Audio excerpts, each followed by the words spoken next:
Hello, I'm Jeff Cavins. Today we are looking at the readings for the fifth Sunday in Lent. You know, a lot of us have fears. We have fears of public speaking, we have fears of being in the outdoors, or of spiders or heights or something else. But people tell us that are in the know that one of the greatest fears of all is the fear of death. We have a great fear of death because it's over and it's finished, and we don't really know what to expect beyond that. But what if I told you I know of someone who has authority over death, hell, and the grave? Somebody that can bring life out of total brokenness and death and decay. I do. His name is Jesus. And during this Lenten season, I want you to focus on Jesus as the one who overcomes death, as we will soon see on Easter morning. In the Old Testament, there's a very famous chapter in Ezekiel, chapter 37, that is part of the famous Valley of Dry Bones, where God recreates his people out of death. Part of that prophecy is in this week's reading. In verse 13 it says, "And you shall know that I am the Lord." How do you know that he is the Lord? He tells us, he says, "And you shall know that I am the Lord when I open your graves and raise you from your graves, O my people.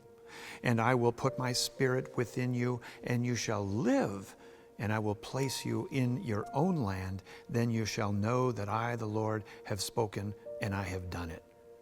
In this prophecy, Ezekiel is talking about the reconstitution, the reconstituting of a country, Israel, one day, which they did. But at a deeper level, Ezekiel's talking about the reconstituting of our lives from brokenness, from shame, from sin, to health and life once again. We can't do this ourselves, and you can't do it yourself, but Jesus can.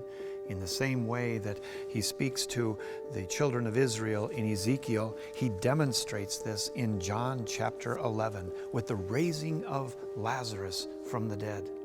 Lazarus, who's been in the tomb for some time, even speaks of a stench coming from the tomb. Jesus comes to the tomb, and what does he do? He fulfills what Ezekiel 37 prophesied. "You'll know that I am the Lord when I open the graves." So Jesus isn't just putting on a clinic here. Jesus isn't just putting on a show. He is saying something, and that is, I am Lord, and I am Lord over the grave, and I'm the Lord over brokenness. And so he comes to the grave, and listen, with great authority, Jesus says.